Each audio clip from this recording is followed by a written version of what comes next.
pergi ke ikatan datif. Cikgu nak bincang sikit pasal ikatan hidrogen yang semalam kita belajar. So ikatan hidrogen tu adalah daya tarikan antara atom hidrogen pada sebatian kovalen. Contohnya satu sebatian kovalen dengan sebatian kovalen lain kan. Okey, ikatan hidrogen tu dengan syarat dalam sebatian kovalen tu atom hidrogen tu mesti membentuk ikatan kovalen dengan atom yang lebih elektronegatif. So atom hidrogen tu mesti membentuk ikatan kovalen dengan atom yang lebih elektronegatif. So atom yang lebih elektronegatif tu hanyalah oksigen, nitrogen dan juga fluorin. Apa itu keelektronegatifan? Keupayaan atom untuk menarik elektron.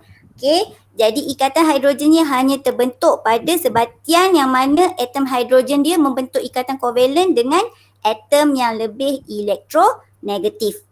Okey, contohnya yang dia bagi kat bawah ni etanol. Okey, etanol. So kenapa H mana yang terlibat untuk ikatan hidrogen? H yang terikat dengan atom yang lebih elektronegatif.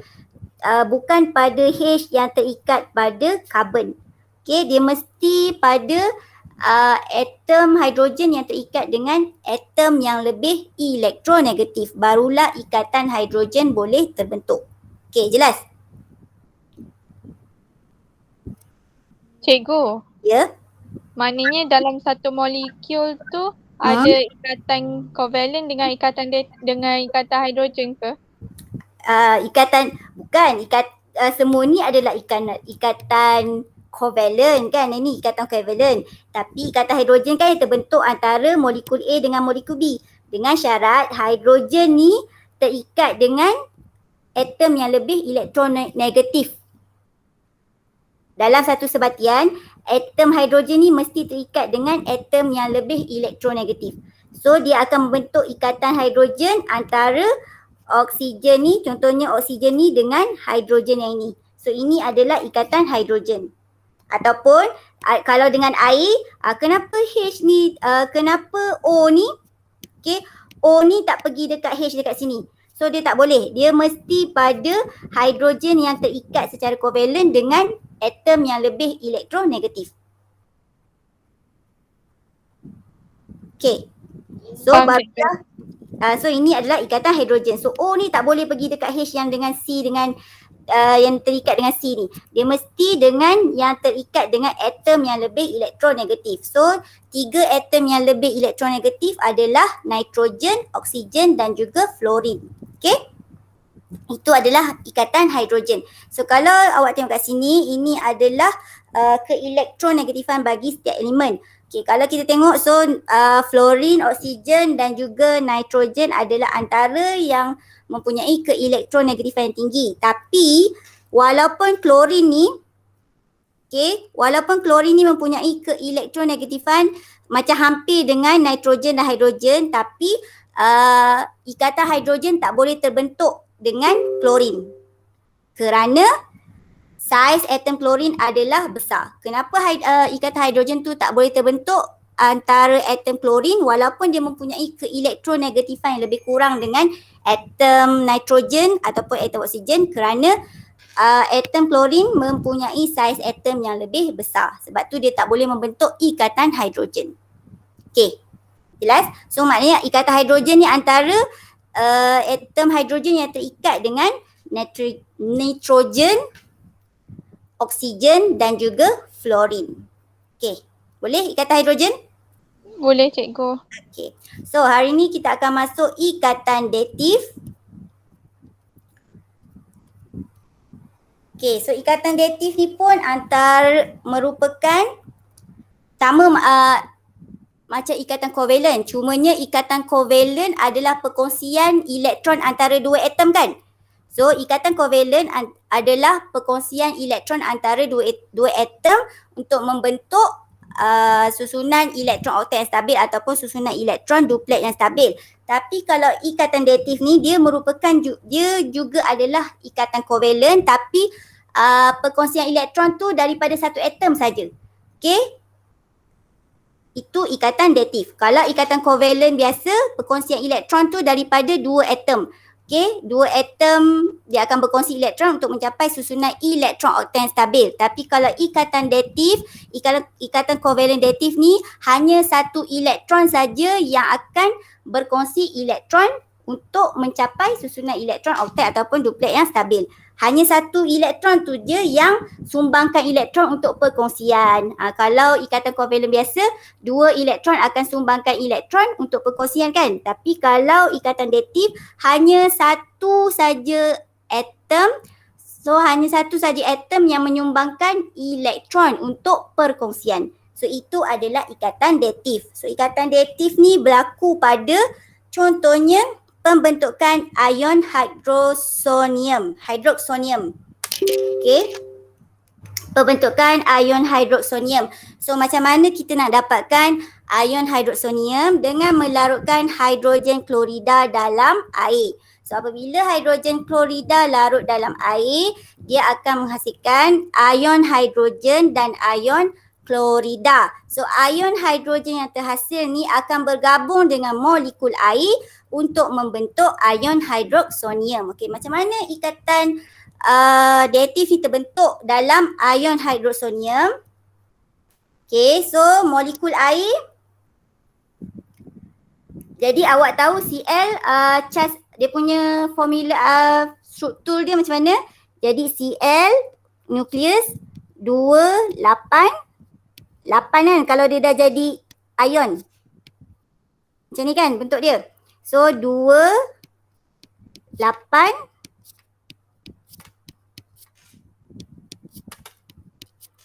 dia sepatutnya 287 tapi satu tu dapat daripada mana? Satu tu dapat daripada hidrogen, ion hidrogen. So ion hidrogen dia akan jadi macam ni je lah. So ni nukleus, dia dah tak ada elektron sebab hidrogen bilangan proton dia, nombor proton dia 1 kan. So hidrogen nombor proton dia sama dengan 1. Jadi bilangan elektron dia pun sama dengan 1. Kalau ikutkan dia macam ni lah, H1.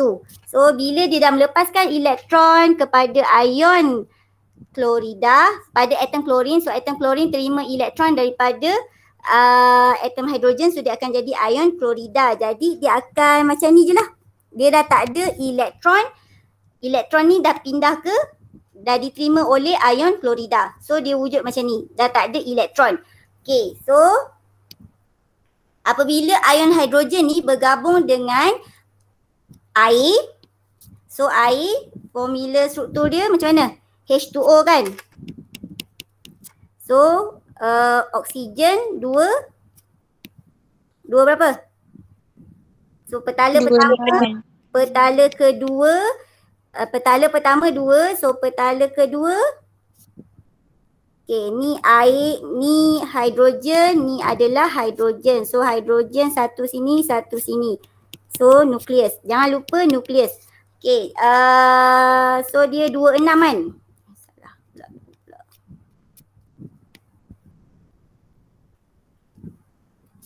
So dia 26.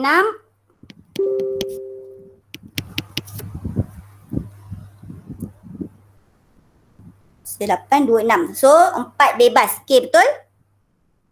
Macam ni molekul air. Okay, so ini adalah molekul sebatian kovalen air. Okay, awak tengok. Okay, 2 terlibat. So sepasang ni terlibat untuk perkongsian elektron. So kita ada 2 elektron yang bebas bergerak. So 2 elektron yang bebas ni yang akan berkongsi elektron dengan hidrogen yang tadi. So hidrogen yang bercas plus ni dia dah tak ada nukleus, dia dah tak ada elektron dekat luar. So bila dia bergabung dia akan jadi nukleus petala pertama, petala kedua, 1, 2, 3. Okay, so yang ini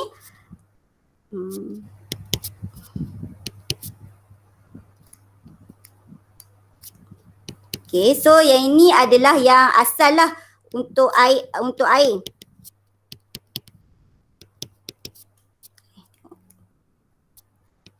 Okey, jadi dua yang ini,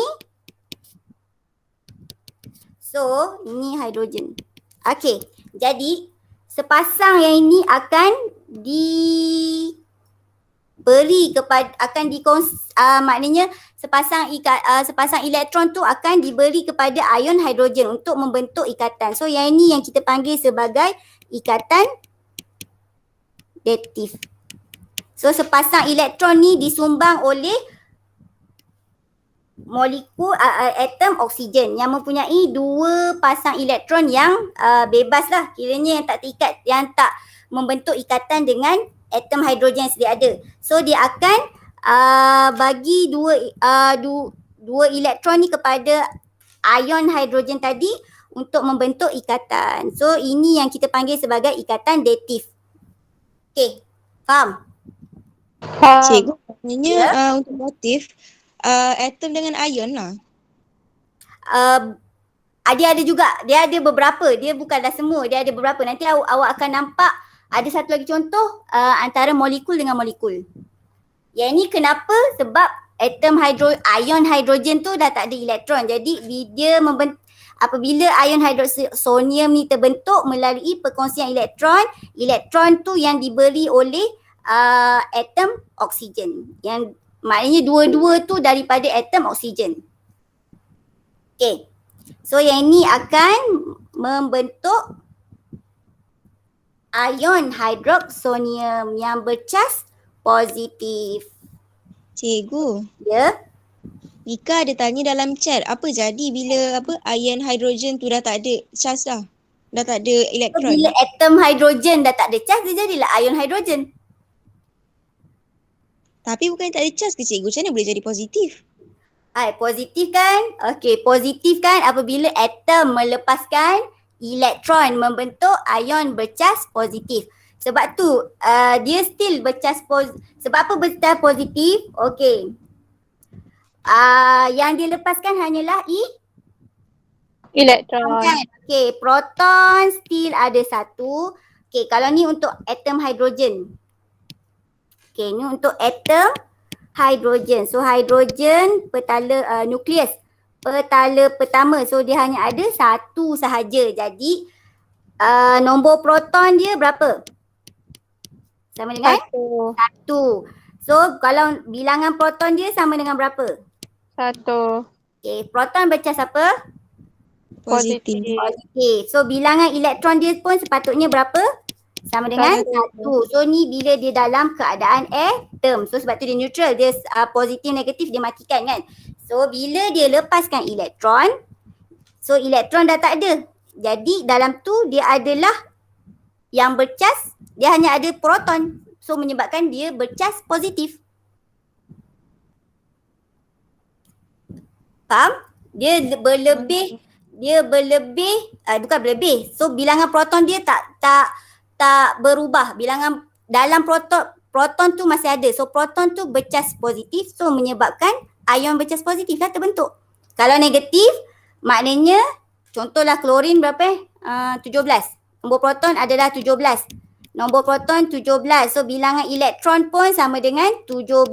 So sini ya elektron bercas negatif, proton bercas positif. So tambah pula satu elektron lagi menyebabkan elektron dia dah jadi 18.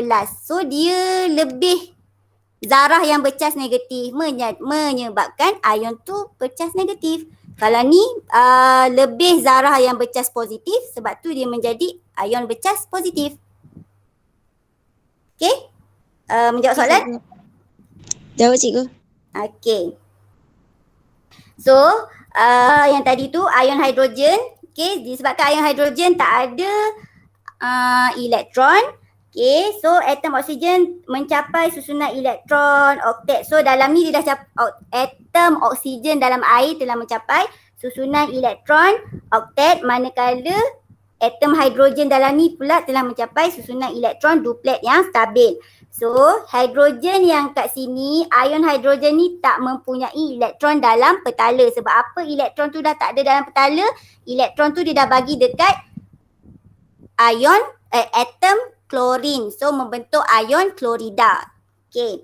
Jadi pasangan elektron bebas yang dalam ikatan kovalen dalam molekul air ni yang tak terlibat dengan ikatan akan dikongsikan dengan ion hidrogen yang tak ada elektron. So membentuk ikatan datif. Jadi di dalam ion hidroksonium, okay, so H3O+, atom oksigen dan semua atom hidrogen telah mencapai susunan elektron, oktet dan duplet yang stabil.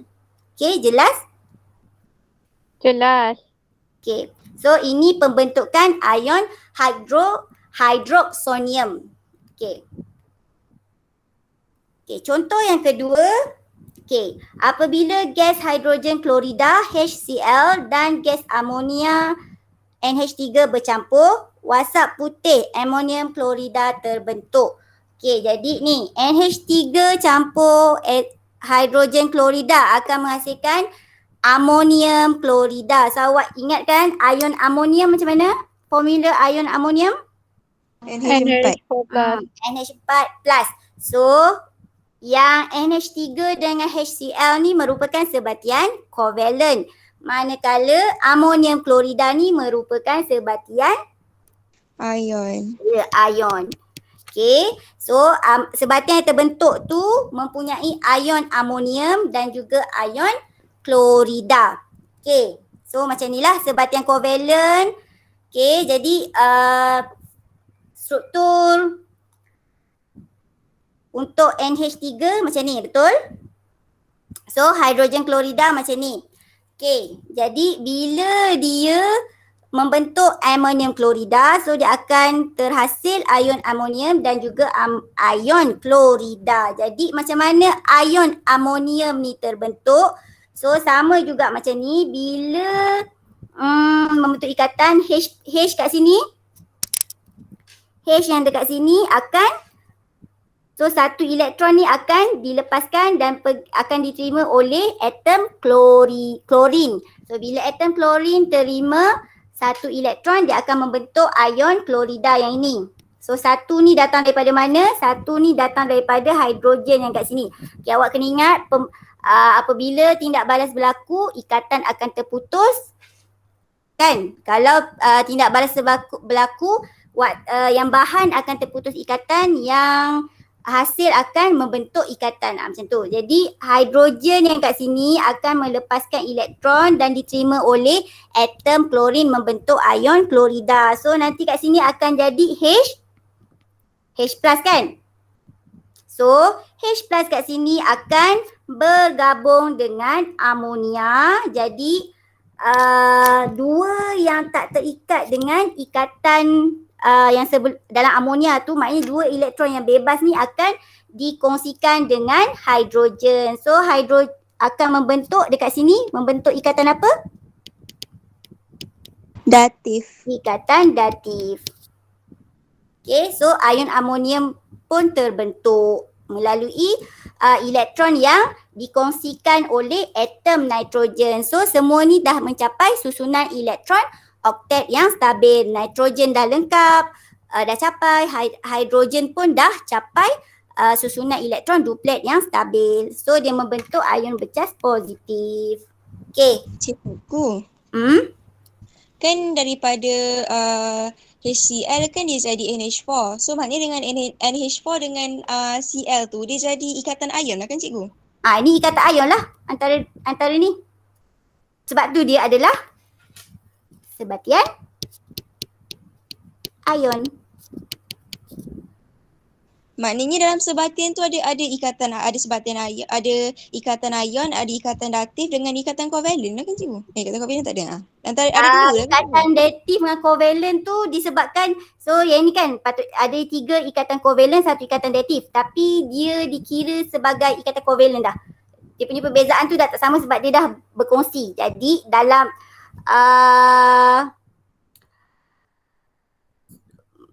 apa macam mana saya nak terangkan? Awak cakap apa tu?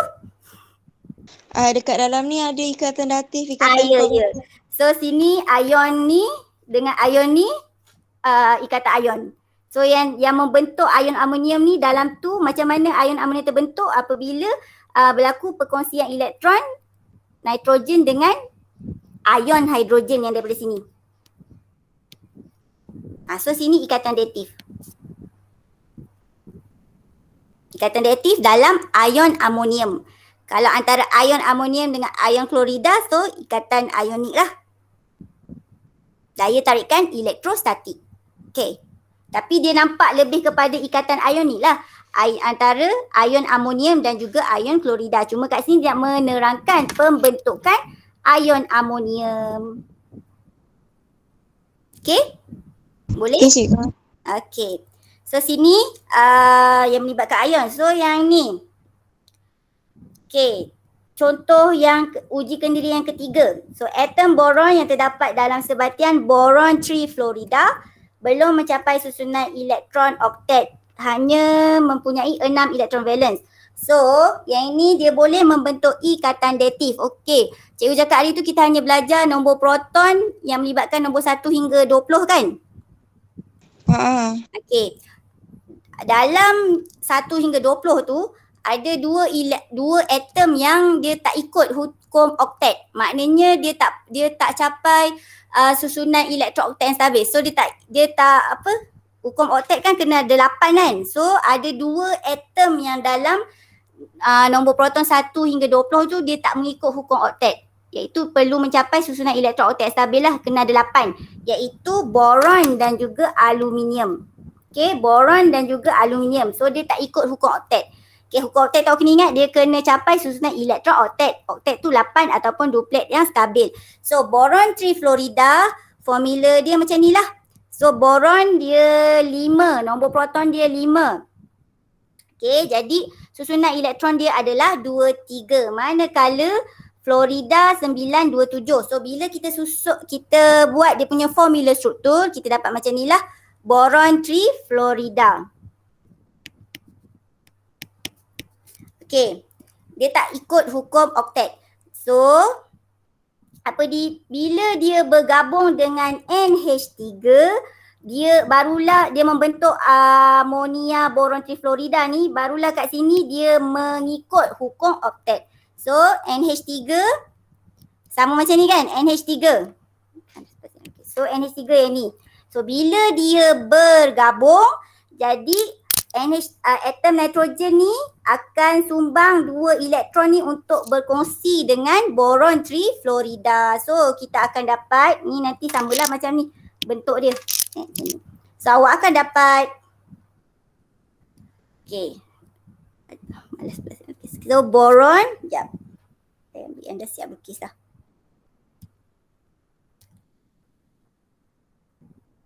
Okay, sekejap ya.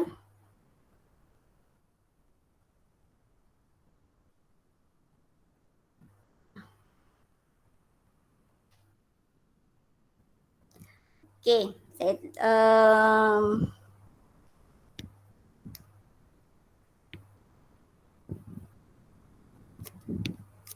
so sini fluorine, saya tambah kat sini je lah. So petala pertama 2, so petala kedua ada 7. Satu sini. So sini kongsi dekat sini. Jadi sini boron trifluorida. Okay, so yang ini NH3 lah. N ini petala N. So dia ada 2 yang ini kan. 2 yang tak terlibat dengan ikatan. So sini tak ada dah. So 2 daripada N. So N sini petala nukleus. Petala pertama ada 2. So NH3 1, 2, 3. So sini hidrogen. So 1. So sini hidrogen. Okay. Okay. Jadi yang ini adalah ikatan reaktif. So ini adalah formula struktur untuk NH3BF3. So semua ni telah mencapai susunan elektron oktet yang stabil. Okay. Boleh faham? Cikgu, Ya. Kan dia kata atom boron tu belum mencapai susunan elektrooktat kerana hanya Tak. mempunyai 6 Kalau elektron. dia wujud sebagai BF3 je. Kalau dia boron trifluorida, so dia tak capai, dia tak ikut hukum oktet. Tak faham. Okey, dia sepatutnya 8 kan? Sepatutnya 8 tapi dia ada 6 saja. Kalau ni lah, ini sebelum ni. So dia ada 6. Jadi dia tak capai lah susunan elektrooktat yang stabil. Awak tak boleh nak buat ikut macam cikgu cakap. Kalau boron trifluorida ni maknanya covalent. So dia bukan, so dia tak boleh, macam kalau kita nak buat 3 tu, maknanya macam mana saya cakap. Sekejap. Okey, macam ni. Semua atom yang daripada nombor 1 hingga nombor 20 dia punya nombor proton, dia ikut hukum oktet. Maknanya kena capai susunan elektrooktat yang stabil. So sebab tu lah awak nampak kalau CH4 dia bentuk 4 ikatan semua tu.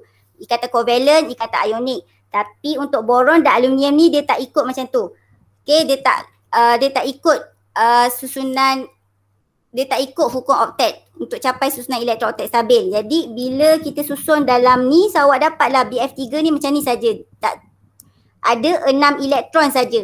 Dia tak cukup 8 elektron valence.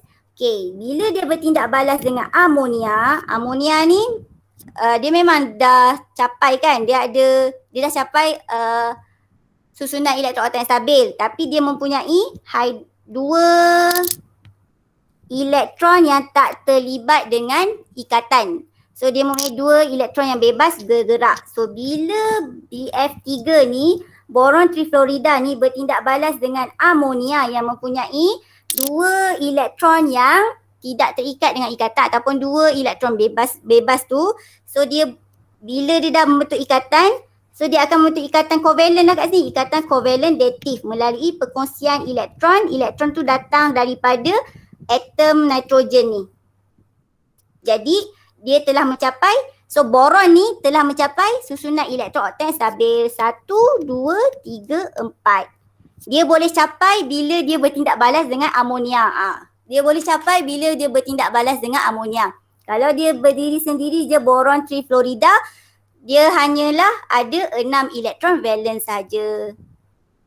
Okey, menjawab soalan? Okey, cikgu faham. Okey.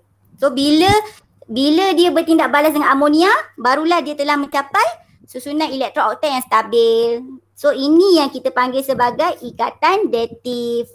Sebab 2 elektron ni disumbangkan daripada atom nitrogen. So ikatan dative tu apa? Pasangan elektron tu disumbangkan oleh satu atom sahaja untuk membentuk ikatan dative. So, kalau covalent, dua-dua atom kena sumbang elektron baru boleh bentuk ikatan. Tapi kalau ikatan covalent dative ni hanya satu saja elektron, satu saja atom yang sumbang untuk membentuk ikatan. Okey. Cikgu, NH3 tu kalau jumpa dengan F2 boleh ke cikgu jadi ikatan dative? F2 kan memang dah capai susunan elektron oktet yang stabil. Dia, kalau dia tak capai susunan elektron oktet yang stabil je. Okey cikgu. F2 dah capai kan? 2 sini. Kalau kita buat Lewis.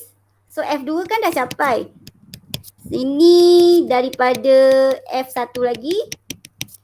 Sini daripada F1 lagi. So dia dah capai. Yang ini dia tak capai. Dia ada 6. Patutnya 8. So bila dia bertindak balas dengan amonia, barulah dia capai susunan elektrooktat yang stabil. So yang ini yang kita panggil sebagai ikatan dative. Okay? Okey cikgu. Tak sama ada macam ni dia tak ada langsung elektron. So dia dapat daripada mana? Daripada elektron yang bebas bergerak ni. Ni daripada air. Kalau daripada amonia daripada 2 ni. Ni tak ada elektron. Okay, kalau yang ni dia memang tak cukup. So macam mana dia nak capai? Dia kena bentuk ikatan dative dengan amonia. So dia akan dapat 2 elektron yang disumbangkan daripada atom amonia, atom nitrogen dalam amonia. Okay. So itu adalah ikatan datif. Yang ni sebenarnya saya belajar waktu dekat U ataupun matrix. Okay, waktu dulu saya belajar covalent dengan ionic saja. Jadi saya kenalah buka benda alas semua ni balik. Okay, so faham datif dengan hidrogen? Faham. Okay, satu lagi. Ikatan hidrogen, ikatan covalent. Okay, contohnya amonia ni. Okay, ayat yang perkongsian tu. Okay, saya nak betulkan. Okay, yang lain tu semua betul. Ayat perkongsian tu, okay. Ni. So, sini ada nitrogen. Okay, ayat perkongsian. Kalau hari tu macam mana saya cakap ayat perkongsian? Cikgu cakap kena tulis kalau dia kongsi 2 elektron, kena tulis 1 pasang ataupun 2 elektron. Okay.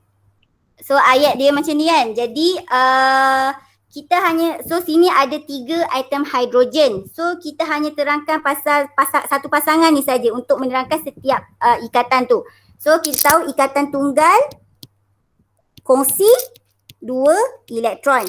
Ganda 2 kongsi 4 elektron. Ganda 3 kongsi 6 elektron. Ni satu, ganda 2, ganda 3.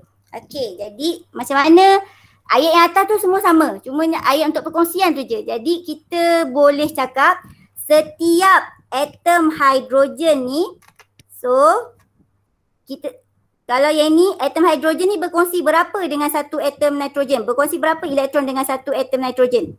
So dia berkongsi 2 kan?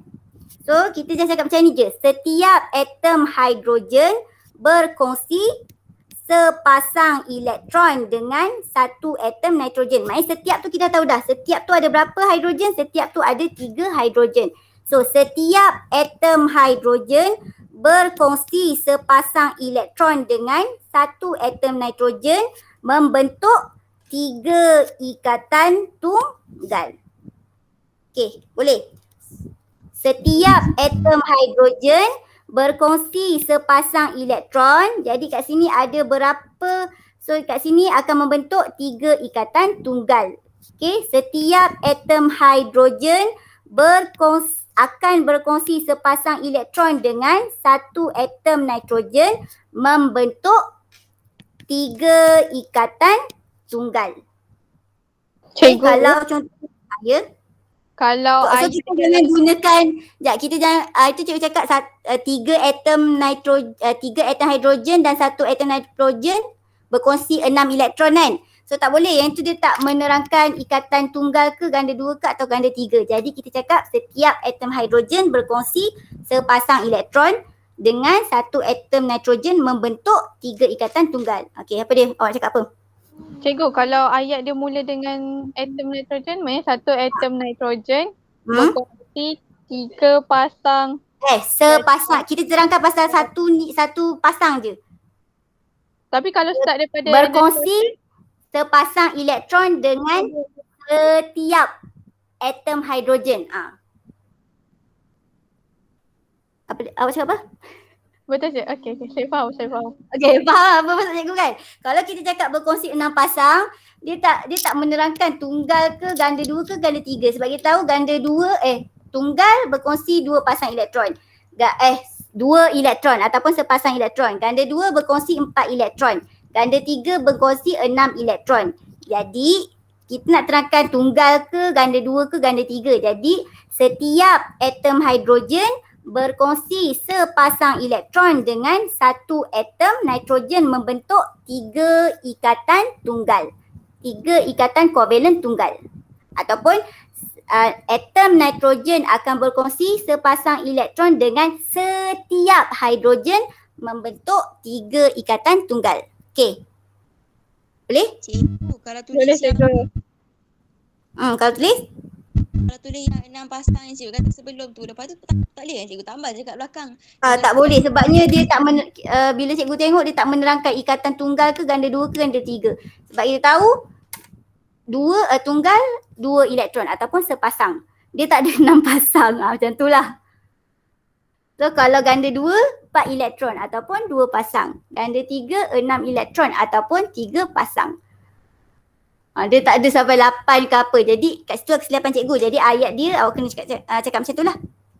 Setiap atom hidrogen berkongsi sepasang elektron. Okey, contohlah CO2. CO2 berkongsi 2 kan. Contohnya contohlah ni.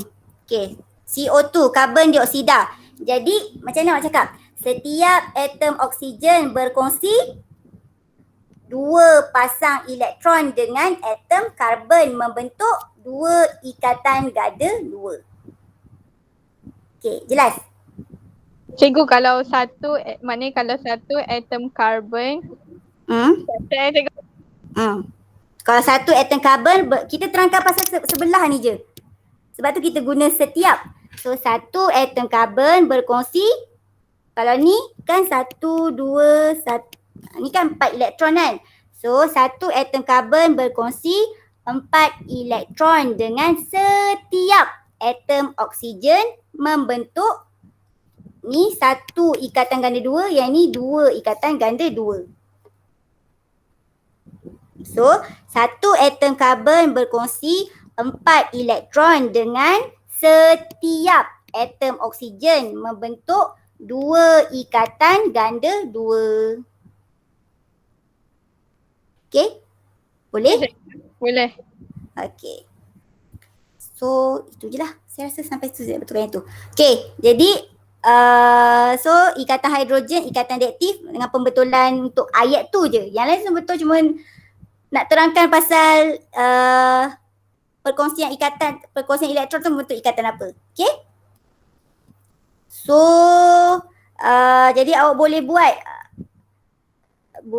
modul muka surat yang seterusnya, penerangan tentang ikatan reaktif, muka surat 120. Okey, muka surat 120 dan muka surat 121. Hantar je dulu siapa yang saya dah suruh hantar, nanti kita akan bincang minggu depan. Okey, boleh? Boleh. Okey, so ada apa-apa soalan? Tak ada cikgu. Tak ada Okey, so sampai sini saja kelas kita. Kita akan jumpa lagi minggu depan. Kalau ada apa-apa soalan boleh PM tepi lah kalau tak faham lagi. Okey? So terima kasih kelas. Terima kasih cikgu. Okey. Terima kasih cikgu. Terima kasih cikgu. Terima kasih cikgu. Okey, sama. Terima kasih cikgu. Okey, sama.